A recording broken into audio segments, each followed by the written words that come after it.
माय सावित्री तू महान, देशाला तुझा अभिमान. तू केली मुलींची शाळा, फुलविला तू क्रांतीचा मळा. सुरू केली मुलींची शाळा, फुलविला तू क्रांतीचा मळा.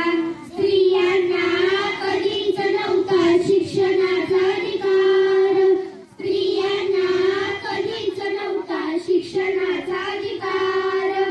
चूल आणि मूल हेच त्यांच्या आयुष्याचं सार, चूल आणि मूल हेच त्यांच्या आयुष्याचे सार. गरिबांनी चालविली पहिली मुलींची शाळा, कर्मठ लोकांशी त्यांनी कडवा संघर्ष केला सुरू.